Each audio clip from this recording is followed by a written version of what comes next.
Sederet kejutan mewarnai 100 hari pemerintahan Jokowi Ma'ruf Amin sejak keduanya dilantik pada 20 Oktober 2019. Mulai dari masuknya mantan rivalnya dalam Pilpres 2019, Prabowo Subianto ke dalam kabinetnya, hingga banyaknya kader partai politik pendukungnya yang menduduki posisi menteri di Kabinet Indonesia Maju. Sederet kebijakan Presiden Jokowi juga menuai kritik tajam di tengah masyarakat. Mulai dari kenaikan harga gas 3 kg, tarif tol, tarif listrik, hingga kenaikan iuran BPJS yang dinilai memberatkan rakyat. Revisi Undang-Undang Komisi Pemberantasan Korupsi juga menuai kritik tajam karena dinilai akan melemahkan lembaga anti rasuah ini. Tak hanya itu, di dalam 100 hari pemerintahan Jokowi Ma'ruf Amin juga terbongkar adanya kerugian yang dialami sejumlah perusahaan BUMN, antara lain PT Asuransi Jiwasraya dan PT Asabri. Ada kritik, namun ada pula pujian. Presiden Jokowi dinilai berhasil dalam pembangunan infrastruktur negeri. Jokowi menargetkan seluruh pembangunan akan terintegrasi dengan kawasan wisata dan kawasan industri yang ada di sejumlah daerah. Kasus Jiwasraya yang belum sampai saat ini belum tertangani, kasus BPJS yang belum kelar sampai hari ini. Bagi kami sampaikan 100 hari kerja Jokowi Amin, kami sampaikan belum ada titik terang dan kami berikan lapor merah untuk Jokowi Amin untuk 100 hari. Dalam pelantikan Menteri Kabinet Indonesia Maju, beliau mengatakan bahwa di periode kedua ini tidak ada 100 hari yang dihitung sebagai 100 hari pemerintahan Jokowi Ma'ruf Amin, tetapi upaya kita adalah melanjutkan apa yang sudah dikerjakan pada periode sebelumnya. Ya, rakyat tentu berharap pemerintahan Jokowi Ma'ruf dapat menunaikan tugasnya sesuai janji-janjinya. Halo, selamat malam pemirsa. Hari ini pemirsa tepat 100 hari Jokowi dan Ma'ruf Amin memimpin Indonesia. Nah, selama 100 hari ini pemirsa, tepat di hari ini kita mendengar ada kritikan atau juga ada pujian terhadap pemerintahan Joko Widodo Ma'ruf Amin. Tapi benarkah demikian? Separah apa kritikan tersebut dan seperti apa pujian tersebut pemirsa? Malam hari ini dua sisi hadir dengan tajuk 100 hari Jokowi Ma'ruf Amin, kerja. Kita akan jawab pemirsa soal kerja. Apa yang sudah dikerjakan dan apa progres selama 3 bulan terakhir ini. Saya sudah mengundang 4 orang narasumber. Langsung saja kami perkenalkan satu persatu. Dari sisi sebelah kiri saya sudah ada Bang Nasir Jamil, merupakan anggota DPR RI dari fraksi PKS. Assalamualaikum, selamat malam Bang. Malam. Ya. Kemudian di sebelah Bang Nasir Jamil juga ada Prof. Musni Umar, merupakan sosiolog. Selamat malam, Prof. Musni.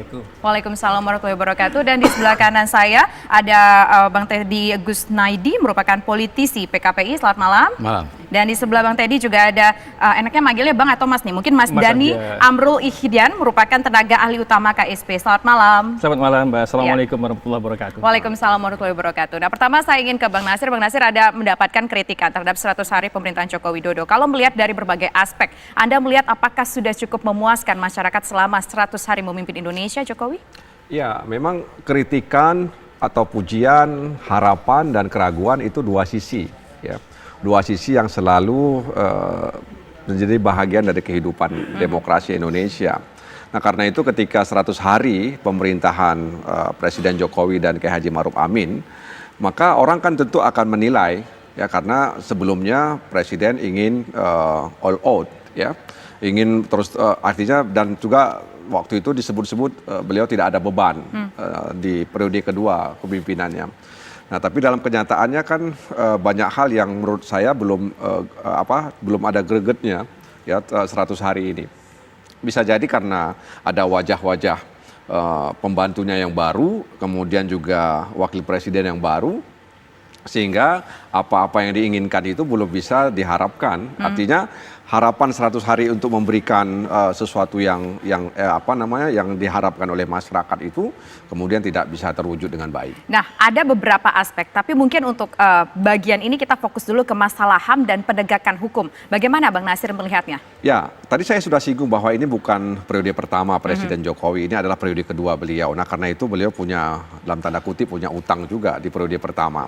Nah, utang itu ternyata juga belum bisa diselesaikan, ya, belum tampak adanya penyelesaian. Termasuk juga soal penegakan hukum, kemudian juga bagaimana menyelesaikan pelanggaran-pelanggaran HAM berat masa lalu yang ini ditagih terus, ya. Kita aja DPR selalu menagih kepada Jaksa Agung terkait bagaimana negara, pemerintah menyikapi ya pelanggaran-pelanggaran HAM berat masa lalu, dan ini kan harus disikapi dengan baik. Nah, belum lagi ada kasus-kasus ya penegakan-penegakan hukum yang itu menggerus rasa keadilan.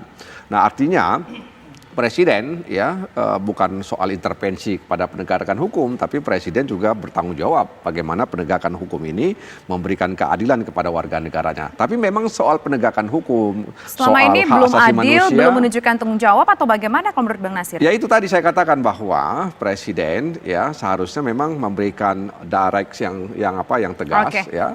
Bagaimana kemudian penegakan hukum yang mencerminkan rasa keadilan kepada masyarakat. Kita dapat poinnya, berarti kalau menurut Bang Nasir tadi seharusnya Presiden memberikan arahan yang jelas untuk masalah penegakan hukum. Bang Teddy, artinya belum memberikan arahan yang jelas. Bagaimana menurut Anda? Siapa bilang? Jadi arahan yang jelas seperti apa? Atau kedua, ini ukuran harapan masyarakat itu seperti apa? Ini kan kebanyakan nih politisi kita bicara mengatasnamakan mengatasnamakan rakyat untuk menyerang kebijakan Pak Jokowi. Tapi ketika ditanya apa? Tidak ada satupun yang bisa menjawab. Oke, kita tanya dulu Bang Nasir, apa standarnya Bang? Arahannya nggak jelas. Ada yang mengatakan ini politisi mengatasnamakan rakyat. Wah, politisi dipilih oleh rakyat, ya kan? Anggota politisi DPR dipilih oleh rakyat, bukan politisi. Ada 1000 suara yang memilih itu. Jadi janganlah mengatakan kemudian politisi mengatasnamakan rakyat. Itu namanya sesuatu yang kalau menurut teman saya itu seperti orang yang mengalami darurat akal sehat. Ya, jadi darurat akal sehat. Jadi bagaimana mungkin orang mengatakan ada politisi yang mengatasnamakan rakyat? Para politisi itu, apalagi anggota parlemen, dipilih oleh rakyat. Politisi apa anggota DPR yang dipilih oleh rakyat? Ya politisi DPR. Politisi atau anggota DPR? Sama saja lah. Tidak DPR sama. politisi. Saya politisi tapi bukan anggota DPR. Makanya saya katakan ya. Enggak, saya bicara politisi bukan anggota DPR. Ya, nah, sekarang saya langsung aja. Ukuran harapannya apa? Ya makanya, coba kalian sampaikan apa yang sudah dibuat kira-kira begitu. Kalau dalam pandangan kami, ya itu nggak ada gregetnya gitu loh. Kenapa? Bisa jadi ya pembantu-pembantu yang dipilih oleh Presiden Jokowi dan Wakil Presiden waktu itu tidak sesuai dengan apa yang diharapkan begitu loh. Jadi kadang-kadang ada menteri yang sesuai, yang barangkali tidak apa istilahnya ya, tidak merge dengan apa yang menjadi tugasnya begitu loh. Itu yang barangkali harus dicatat oleh Presiden dan Wakil Presiden terkait dengan para pembantunya. Oke, Bang Teddy. Enggak, harus jelas dulu nih. Standarnya apa tadi? Standarnya apa? Enggak gregetnya itu apa gitu. Jangan semuanya selalu bilang, oh enggak greget, Pak Jokowi tidak kerja, Pak Jokowi tidak begini, standarnya kemiskinan harusnya bagaimana begitu? Naik dan segala macam. Tadi kan Tisa tanya ya soal penegakan hukum. Kita bicara penegakan hukum sekarang. Kemudian soal fokus. HAM ya. Apa HAM yang tidak Pak Jokowi lakukan? Bagaimana? Coba lihat laporan Komnas HAM ya. 2018, 2019, 2017. Coba lihat bagaimana kemudian proyek infrastruktur justru itu melanggar hak masyarakat. Belum lagi kemudian dengan masyarakat adat, ya. Belum lagi penegakan hukum. Ya kita lihat bagaimana kan, kita lihat potret penegakan hukum. Adanya tragedi keadilan di tengah-tengah masyarakat. Hukum itu kan hadir di tengah masyarakat untuk memberikan rasa aman. Nah, masyarakat hari ini sebagian besar merasa tidak aman. Nah, karena itulah yang harus menurut kami itu harus menjadi perhatian dari Presiden Jokowi. Gitu. Mungkin dijawab begini Bang Teddy, apa yang sudah dilakukan Pak Jokowi dan juga tentunya bersama dengan kabinet selama 100 hari terakhir ini untuk menunjukkan bahwa sebetulnya sudah ada loh yang diinginkan oleh masyarakat, Bang Teddy. Makanya kita bicara sekarang mau apa? Mau kemiskinan. Kemiskinan Bank Dunia bilang kita fokus dulu hukum dan HAM. Hukum dan HAM. Apa hukum dan HAM yang tidak dilakukan oleh Pak Jokowi selama ini? Yang sudah dilakukan apa? Sudah dilakukan apa? Mungkin masyarakat lupa begitu, mungkin kita bisa mengingatkan masyarakat apa yang sudah dilakukan. Ayo, apa yang mau kita bicarakan mengenai Munir? Apa yang terjadi dengan kasus Munir? Sampai 2 tahun lagi atau 3 tahun lalu, itu Pak Jokowi dan tim sudah meminta Pak SBY untuk mengeluarkan ada dokumen yang memang tidak ada, yang hilang. Nah, sampai detik ini dokumen itu tidak pernah ada. Apa yang mau dilakukan oleh Pak Jokowi?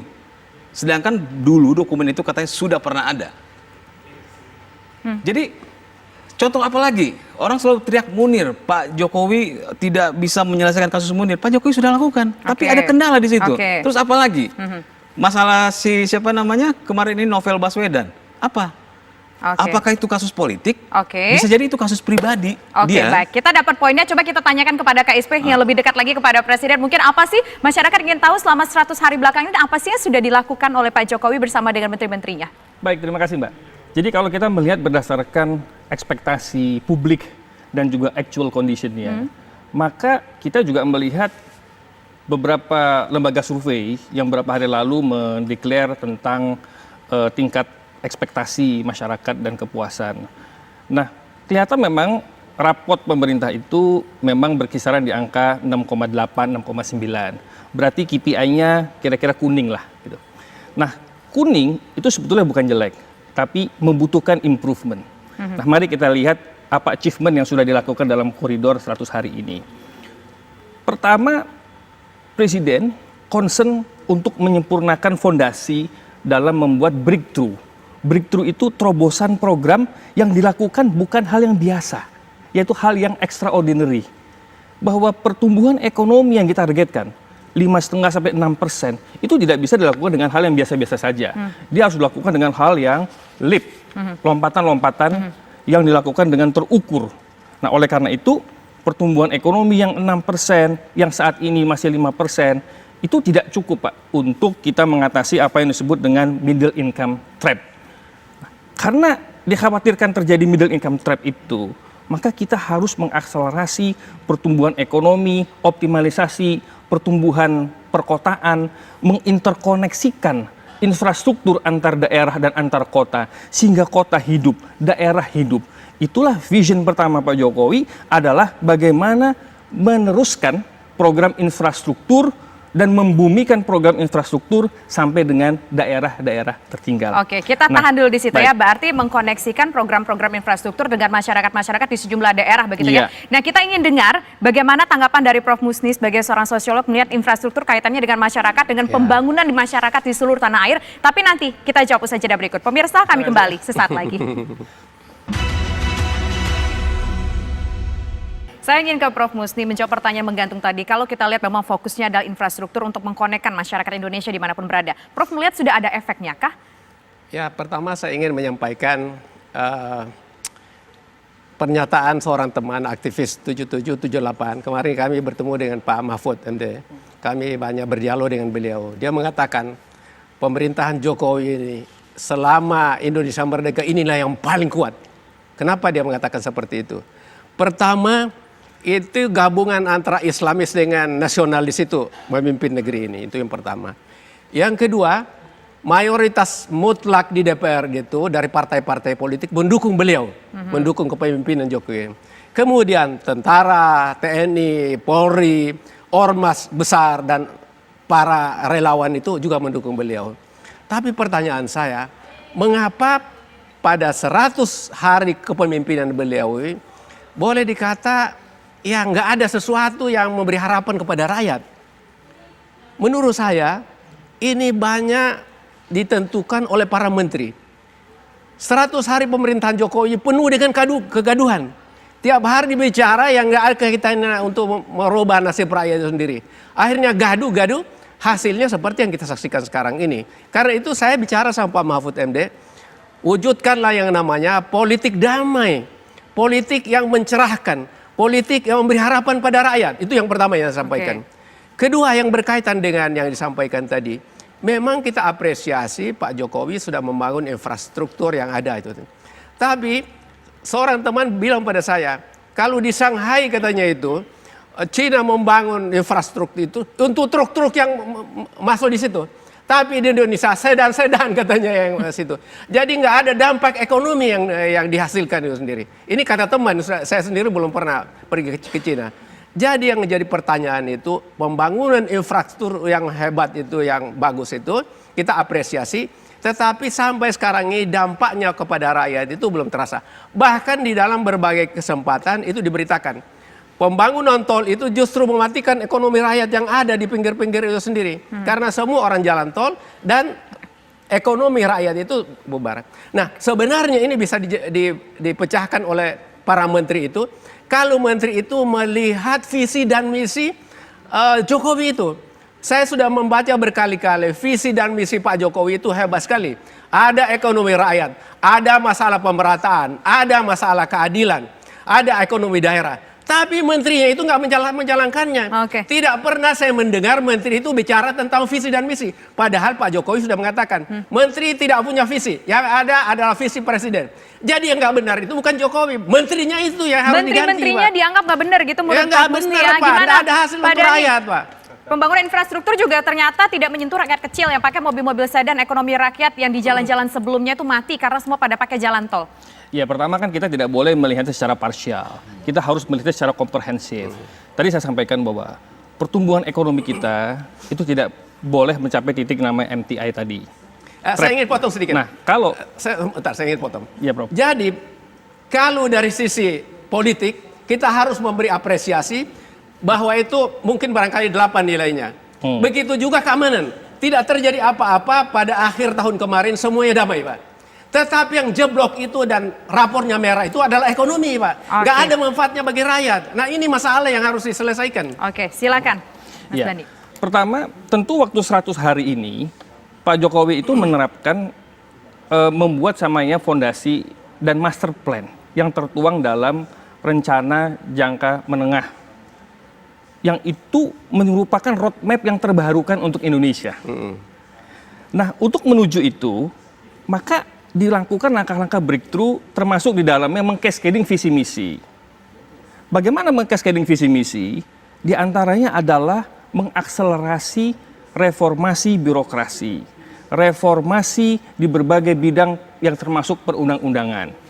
Makanya Tapi perundang-undangan terakhir yang cukup heboh Omnibus Law. termasuk Omnibus namanya Law. langkah Omnibus Law. Omnibus Law ini Tapi tolong mendapatkan dipahami. pertentangan dari masyarakat. Omnibus Law ini, Mbak, tolong dipahami sebagai niat baik pemerintah, niat baiknya Pak Jokowi untuk melakukan breakthrough di antara segala macam regulasi-regulasi yang dipandang overlap, yang dipandang tidak sinkron, hyper regulation antara pusat dengan daerah. Ini menyebabkan daya saing Indonesia lemah. Daya saing Indonesia menurut Government Competitiveness Index itu berada di angka 50. Malaysia sudah 20. Thailand sudah di angka 40. Jadi ini kita lemah. Kalau kita nothing to do dengan tidak mau melakukan breakthrough dan terobosan yang out of the box, bukan out of the box lagi. There is no box. Pak Jokowi, there is no box. Jadi kalau no box, ya itu kita punya keberanian untuk merubah sistem itu, meninggalkan zona nyaman untuk menjawab semua tantangan. Nah, tadi yang disampaikan tadi bahwa ini karena menteri-menteri tidak bisa mengcascade, tidak bisa mengejawantakan visi misi presiden. Sebetulnya tidak, Prof. Menteri sudah diberikan komitmen oleh Pak Jokowi, tidak ada visi misi menteri, yang ada visi misi presiden. Pak. Nah, yang kedua, setiap hari dari menteri sampai unit kerja presiden termasuk KSP, kita bekerja untuk mengcascading dan membreakdown dengan detail. Dengan detail, Mbak. Karena Pak Jokowi orang yang detail. Nah, sebagai fungsi KSP yang baru, sebagai delivery unit, Pak, berdasarkan Perpres tahun 82/2019, fungsi KSP untuk sebagai delivery unit, kita memonitor, mengintegrasikan, dan mengakselerasi segala macam bentuk-bentuk proyek yang dianggap mengalami kelambatan di lapangan. Nah, kalau dianggap menteri-menteri tidak sejalan dengan visi misi presiden, itu sebetulnya jauh, Prof, dari fakta yang Jadi sebenarnya. gini, Pak, Karena itu tentu, bentar. Kita dengar dulu. Saya melihat ini, kan kita tiap hari memonitor di media sosial. Nggak ada menteri yang bicara tentang visi misi loh. Nggak ada yang. Bagaimana rakyat mempercayai bahwa visi misi Pak Jokowi itu dijalankan? Kan sebenarnya menteri itu kan adalah politisi. Juga adalah menjalankan pemerintahan. Dia harus membicarakan, kami telah berusaha menjalankan visi misi 1, 2, 3. Dan tidak pernah ada pembicaraan. Prof. Kalau ada yang di tempat Bapak Baik, Prof. dilaksanakan, saya kira kita beri apresiasi. Oke, Tapi silakan, faktanya Prof. nggak ada itu, Pak. visi misi tidak untuk dibicarakan setiap hari, tapi untuk di-cascade dalam sebuah program konkret di lapangan. Ada 5 visi misi presiden yang terwarnai dalam program keseharian para menteri dan unit kerjanya. 5 visi presiden, Pak. Sustainabilitas infrastruktur, reformasi birokrasi, kemudian juga peningkatan investasi dan daya saing untuk menciptakan lapangan kerja yang seluas-luasnya. Yang keempat, penciptaan SDM yang unggul dengan menciptakan talent-talent profesional baru, sampai dengan pengontrolan APBN dan memastikan APBN on the track, tepat sasaran, tepat guna, dan tidak bias. Nah, 5 visi misi presiden ini digajawantahkan dalam program-program oleh kementerian. Makanya kementerian langsung, contohnya reformasi birokrasi, langsung Kemendagri, Menpan RB langsung membuat namanya penyederhanaan eselon. Dan proven, di beberapa kementerian penyederhanaan eselon. Penyederhanaan eselon, pejabat-pejabat eselon 1 ini bukan dalam koridor hanya bicara cost efisiensi, tapi bicara dalam koridor memangkas birokrasi. Oke. Nah, karena birokrasi ini yang sering menjadi masalah dalam koridor daya saing. Nah, makanya ini di shortcut, Pak. Di shortcut, ada menteri, ada wamen, diharapkan masalah itu solve di situ. Bisa dieksekusi. Karena kelemahan kita, Pak, dari tahun ke tahun kelemahan kita. Kita jago membuat perencanaan yang hebat, tapi gagal menjadi eksekutor yang baik. Nah, sekarang berubah zamannya. Kita menjadi eksekutor yang baik. Maka Pak Jokowi bilang kepada menteri-menteri, pastikan semua program tidak hanya send tapi delivered. Berarti apa? Outcome oriented. Kalau outcome oriented, berarti Pak Jokowi hanya tahu bagaimana result untuk memberikan kemaslahatan bagi masyarakat, kemajuan bagi bangsa dan negara, dan tercapainya visi Indonesia maju. Oke, artinya yang penting adalah resultnya, outcome-nya seperti apa begitu ya. Gimana Bang Nasir? Ada kok, kita ada kok 5-5-nya begitu. Tadi panca kerja itu, ya, itu panca kerja ya, Presiden Jokowi dan Kiai Haji Ma'ruf Amin, ya, soal transformasi ekonomi, kemudian penyederhanaan regulasi, birokrasi, ya, kemudian pembangunan sumber daya manusia dan lain sebagainya. Tapi kalau kita disinggung tadi sama Prof Musni soal pembangunan infrastruktur, ya, ada gagasan kereta api cepat Jakarta-Bandung, ya, tapi kemudian di satu sisi ada tol Cipularang, kemudian ada pesawat terbang, sehingga tidak berdampak terhadap perekonomian masyarakat. Belum lagi misalnya tol laut yang sampai hari ini, ya, dan itu kan gagasan sebelumnya, dan seharusnya kan juga harus memberikan istilahnya titik terang di periode kedua soal tol laut ini seperti apa. Ada misalnya kapal dari sini pergi ke daerah mana, ke daerah timur, pulang kosong kapalnya. Ya, jadi sebenarnya seperti apa? Ya, pertumbuhan ekonomi yang terjadi apa? Pertumbuhan menumpuk di Pulau Jawa. Di luar Pulau Jawa, pertumbuhan ekonomi itu tidak terjadi. Inilah yang disebut dengan banyaknya kemiskinan. Dan harus kita akui bahwa yang menikmati pembangunan siapa? Yang menikmati pembangunan itu siapa? Ya, justru konglomerat besar. Ya, saya tidak menyalahkan mereka, barangkali mereka punya akses, ya, punya akses terhadap kekuasaan, punya akses terhadap pendanaan dan lain sebagainya. Tapi bagaimana nasib orang banyak? Nah, ini yang harus dipikirkan. Nah, karenanya tadi kalau misalnya Prof Musni katakan visi dan misi, memang visi dan misi tidak harus disampaikan setiap hari, tapi paling tidak para menteri itu, ya, harus menyinggung soal itu, bahwa ini ada visi besar dari seorang presiden, ya, terkait dengan pembangunan ekonomi, pembangunan sumber daya manusia. Memangnya tidak tercermin selama 100 hari belakangan ini ada yang sedikit disinggung-singgung soal ini loh maunya presiden? Ya, itu yang saya katakan bahwa memang ini karena apa? Karena memang harus kita akui juga ketika rekrutmen para menteri itu kan presiden banyak juga tolak tarik dengan para partai politik pendukung dan lain sebagainya, sehingga barangkali presiden tidak sempat menyeleksi secara baik, ya, para pembantunya yang akan menduduki pos-pos kementerian tersebut. Nah, ini problem. Nah, karenanya menurut saya 100 Jadi problemnya di menteri. 100 hari itu harus dievaluasi. Harus dievaluasi, cocok nggak misalnya menteri ini di pos kementerian itu. Kalau tidak cocok, maka presiden harus mengatakan, atau kalau memang ada yang kurang, presiden harus menyampaikan bahwa dia harus melakukan ini, itu, dan lain sebagainya. Itu yang harus dilakukan oleh seorang presiden. Oke, kita ingin ke Bang Teddy. Politisi jadi menteri, mungkin ini juga tanggung jawab ataupun juga bagi-bagi tadi nggak bisa tersortir dengan semuanya. Presiden juga mungkin nggak tahu gimana track recordnya segala macam, silakan. Nggak, kalau kita mau bicara 100 hari kerja kan Pak Jokowi tidak bicara 100 hari kerja. Tapi kita tangkap di sini semuanya selalu bicara Pak Jokowi tidak bisa A, Pak Jokowi gagal dan segala macam. Tapi ketika ditanya apa gagalnya, coba kayak contoh tadi, dia katakan tidak memberikan harapan penuh terhadap rakyat, hanya dengan membuat kegaduhan.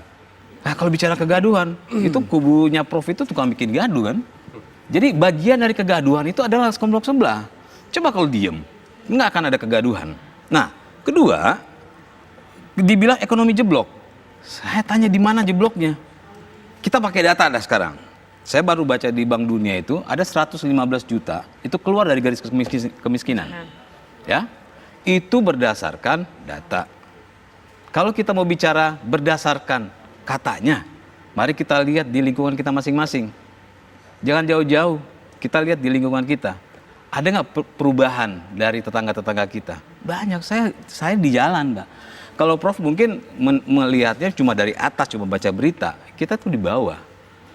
Kita lihat ada perkembangan-perkembangan yang tadinya nggak punya motor jadi punya motor, yang tadinya nggak punya mobil jadi punya mobil. Ada juga yang stuck, ada yang memang dari zaman Soeharto emang sudah miskin, tapi nyalain Jokowi gitu. Nah, kalau soal berbicara soal tampaknya menteri-menterinya yang disalahin bagaimana? Kita bicara sekarang ini adalah apa yang kalian tuduh terhadap Pak Jokowi? Apa kegagalan Pak Jokowi? Mari kita debat di sini. Buktikan kegagalannya di mana. Oke, nanti kita jawab ya. Apa sebetulnya kegagalan Pak Jokowi? Pertanyaan dari Bang Teddy. Kita nanti akan dengar suara dari Bang Nasir dan juga dari Prof Musni. Tapi nanti usai jeda berikut. Kami kembali sesaat lagi. Terima kasih pemirsa Anda kembali bersama kami. Nah, ini saya ingin kembali lagi menegaskan mungkin. Menanyakan lagi apa sih standarnya, bukan standar. Mungkin apa contoh kasusnya yang dianggap bahwa 100 hari ini bukan sebuah starting yang cukup memuaskan. Bang Nasir. Iya, misalnya ada kegaduhan soal bagaimana rakyat miskin mengharapkan mereka mendapatkan pelayanan kesehatan yang prima. Ya, lalu kemudian ada keinginan untuk menambah iuran kelas 1, kelas 2, kelas 3 ya, BPJS. Yang itu kemudian memberatkan orang-orang yang orang-orang yang secara status sosial dia kecil gitu ya, rendah status sosialnya. Lalu kemudian keinginan untuk mencabut subsidi LPG ya 3 kilo yang riuh dan lain sebagainya. Nah, kemudian penegakan hukum ya dan lain-lain sebagainya. Jadi memang walaupun saya katakan bahwa ini bukan satu-satunya indikasi ya, tapi 100 hari ini kemudian mereka melihat ya kok ada kegaduhan seperti ini. Bahwa kemudian ada rencana besar yang disampaikan oleh Presiden Jokowi dan Kiai Haji Ma'ruf Amin, itu harus kita apresiasi. Ya, kita apresiasi. Bagaimana kemudian ya rencana-rencana besar ini menyelamatkan Indonesia, menyelamatkan sumber daya alam Indonesia, menyelamatkan lingkungan Indonesia, dan bagaimana menyelamatkan rakyat kecil gitu yang selama ini tidak punya akses. Kalau kita mau jujur bahwa sebenarnya banyak pembiayaan yang dilakukan oleh bank-bank itu biasanya konsumtif karena mereka juga tidak mengambil resiko, dan biasanya pegawai negeri sipil yang mereka berikan karena sudah jelas gajinya tiap bulan. Di luar itu nggak berani mereka memberikan itu. Nah ini yang saya katakan bahwa bukan kita tidak percaya dengan soal data angka kemiskinan. Kita cukup dengan data. Tapi bagaimana kemudian distribusi ekonomi itu sampai kepada orang-orang miskin tersebut. Distribusinya nggak nyampe dan tadi udah disebutin kalau bicara kasus-kasusnya Pak Jokowi tadi. Jadi begini nih, kelompok sebelah, saya bilang kelompok sebelah aja ya, selalu menyerang Pak Jokowi soal kinerjanya tanpa data. Ya, itu satu. Ada 2 poin mungkin yang kita highlight di sini adalah soal BPJS dan rencana kenaikan nanti LPG. Waktu kita terbatas. Ketika kita sebutkan data, mereka tidak bisa terima gitu. Dan selalu mengatakan bahwa tetap salah Pak Jokowi. Jadi kita mau berdebat dari sisi mana? Nggak bisa juga ternyata. Nah, setelah diminta untuk menyampaikan, ternyata tidak sebanyak yang disampaikan mereka bahwa ada kesalahan dari pemerintahan ini. Ternyata cuma soal pelayanan kesehatan yang katanya tidak berjalan dengan baik. Makanya turun ke bawah, jangan kebanyakan di atas. Turun ke bawah, lihat sekarang masyarakat itu sudah bisa nggak ngantri lagi di rumah sakit. Ya, mereka sudah bisa online untuk ngambil nomor. Jadi dari rumah udah bisa. Oke, pelayanan sudah makin bagus. Yang dikeluhkan mungkin adalah kenaikan tarif. Soal rencana kenaikan tarif. Kan kalau memang rakyat miskin kan bisa nggak bayar. Jadi apa yang masalahnya gitu? Kalau seandainya Pak anggota DPR mempermasalahkan kelas 1 jadi 180, waduh, apa mesti saya yang bayarin gitu? Kan nggak mungkin. Oke, silakan Bang Nasir. Iya, jadi sebenarnya saya ingin tambahkan dulu sebelum ini. Oke, silakan. Mengenai data kemiskinan. Saya memang sangat sering menulis masalah kemiskinan itu sebagai sosiolog. Dan garis kemiskinan yang ditetapkan BPS itu, saya selalu mengatakan tidak masuk akal. Coba kita lihat garis kemiskinan atau batas garis kemiskinan itu hanya 400, 1.220. Bagilah 30 hari. Itu kan hanya sekitar 13.000. Adakah orang yang bisa hidup dengan 13.000 berpenghasilan seperti itu?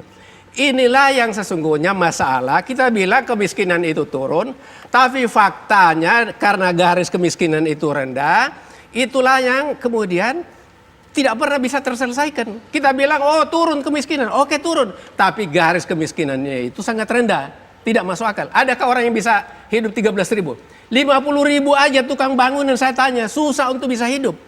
Itulah keadaan ekonomi masyarakat bawah kita. Oleh karena itu, saya juga ingin menyampaikan tadi. Bapak bagus yang mau menyampaikan. Saya ingin menyampaikan ya Bapak. Bapak sudah memperincikan 5 hal tadi itu Pak. Tapi masalah yang kita hadapi itu kan adalah kesenjangan. Saya tidak mendengarkan apa yang Bapak sampaikan tadi itu. Bagaimana mengatasi kesenjangan. Padahal dalam visi Pak Jokowi itu ada masalah pemerataan keadilan.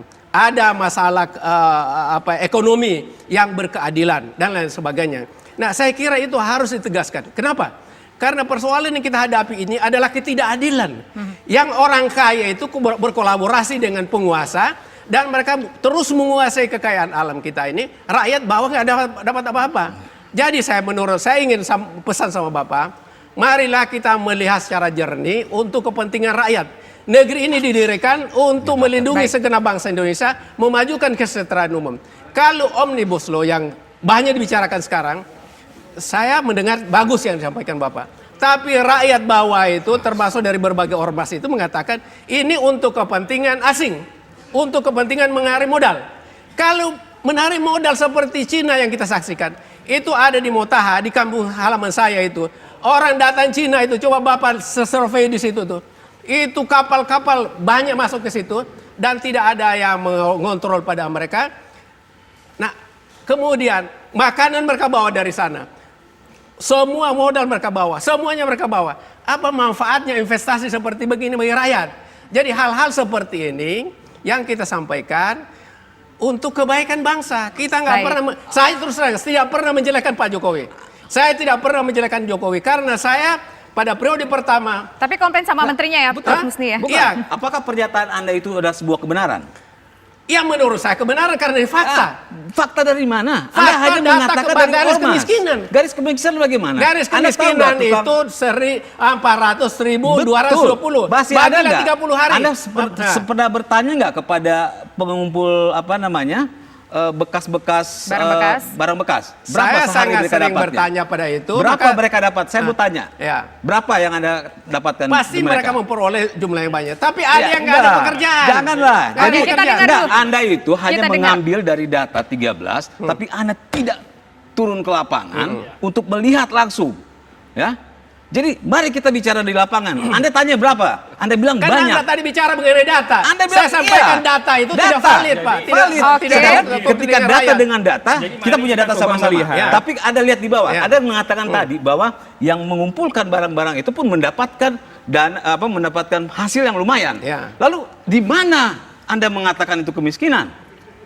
Mendapatkan 13.000. Bagaimana Anda mengatakan dia dapat 13.000 sehari? Itu data dari BPS. Kita bicara data. dari BPS, kemudian Anda lihatlah di masyarakat bawah itu, Pak. Masyarakat bawah kan sebagai Solo saya lebih sering turun kemana-mana. Itulah sebabnya ketika pemilu banyak politik uang di situ karena orang-orang miskin itu dibayarin supaya memilih. Nah itu sebenarnya kalau orang dampaknya. Kalau orang sudah tidak miskin, tidak mau dikasih uang. Ini masalah yang dihadapi. Tapi ini selalu ditutupi. Nggak boleh kita menutupi kenyataan yang terjadi di masyarakat. Oke, ada beberapa poin. Kita dengar dulu suara dari Mas Dhani. Oke, kita dengar dulu suara Mas Dhani. Sebentar, Mas Dhani. Kita melihatnya secara faktual. Ini bukan mimpi di siang bolong. Oke, nanti BPJS kita itu real. Utang mau bicara BPJS, ayo. Mau bicara yang mana? BPJS, ayo kita bicara Oke, kita BPJS. kupas satu persatu Pemerintah dulu. sekarang menginginkan jam kesda, ya kan? Karena apa? Karena BPJS itu real dia berutang pada rumah-rumah sakit. Kemudian coba lihat LPG 3 kilo. Itu sejarahnya untuk apa? Untuk orang kecil. Mau dicabut, coba. Ya, Jiwasraya tanpa pengawasan. Ya, jadi saya katakan bahwa bukan betul kata Prof. Musni, kita bukan benci dengan pribadi Jokowi. Kita ingin mengkritik kebijakan-kebijakannya. Nah, kalau kita kebijakannya kita kritik itu artinya ada menteri pembantu-pembantunya yang harus introspeksi dengan situasi dan kondisi ini. Seharusnya periode kedua orang memberikan kepimpinan itu memberikan harapan besar bahwa ada masalah-masalah besar yang ingin diselesaikan. Meskipun Pak Jokowi dalam pidato di depan sidang MPR 2045 Indonesia akan menjadi bangsa negara 5 besar di dunia. Ya kita apresiasi keinginan presiden tersebut. Tapi bagaimana kemudian 100 hari ini memberikan ekspektasi yang besar bahwa kita bisa melangkah ke sana. Oke, kita dengar suara dari Mas Dani. Kita coba melihat dari data faktual yang objektif aja. Ya. Jadi negara yang besar itu, Mbak, memang negara yang memang memiliki mekanisme check and balance yang kuat. Jadi kami juga berterima kasih ada PKS, ada Prof yang mengkritisi kinerja pemerintahan. Tapi Bang Teddy tadi betul bahwa semua itu harus dengan data empirik. Data empirik ditunjang dengan pengalaman data langsung turun ke lapangan itu jauh lebih bermanfaat.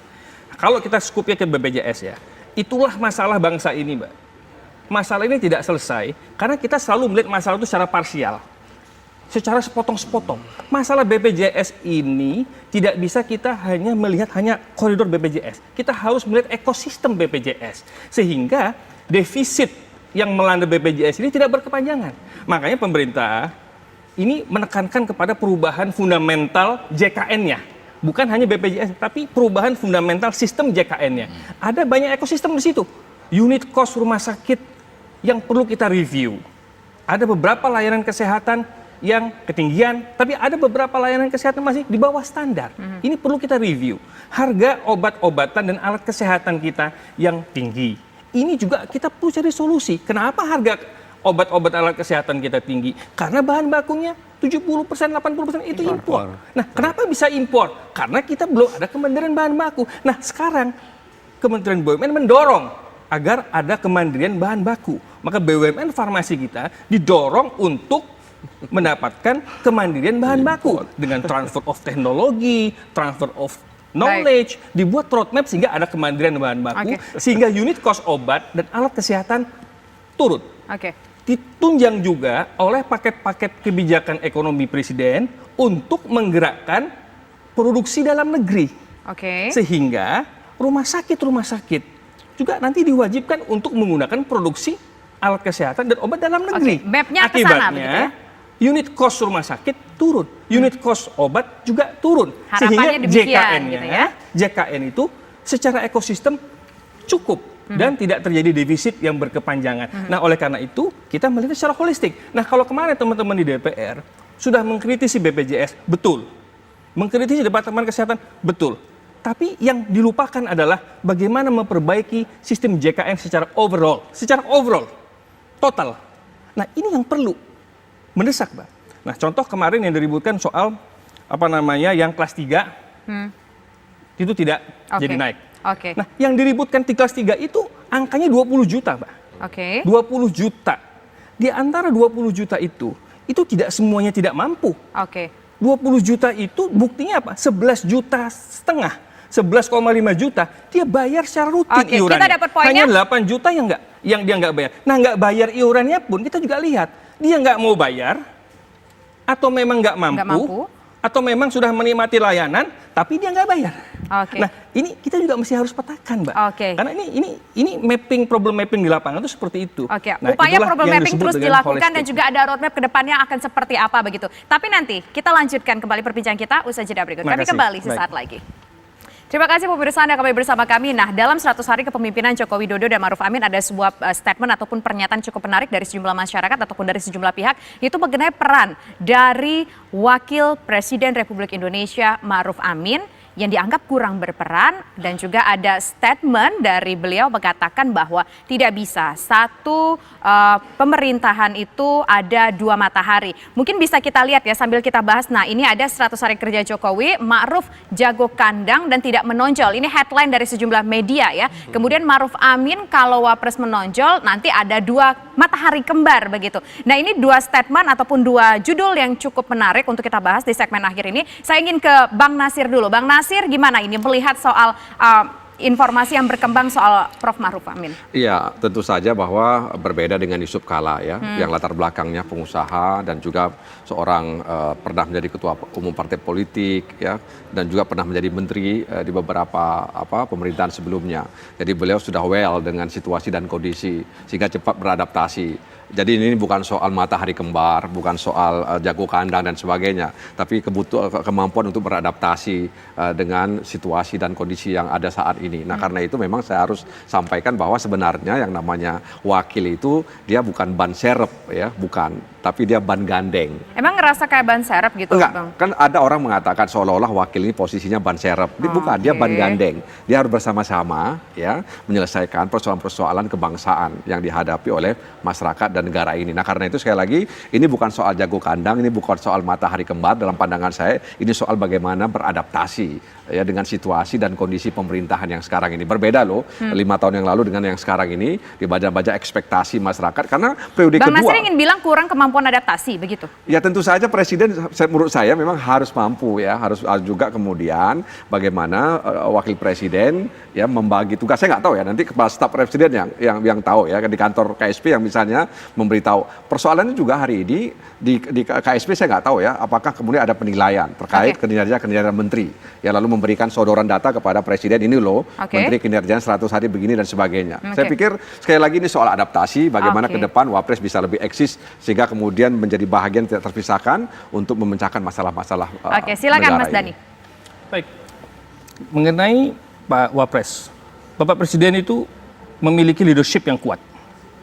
Dengan kekuatan leadership beliau bisa melihat kemampuan, kompetensi orang-orang yang dipimpinnya. Baik para menteri, apalagi Pak Wapres.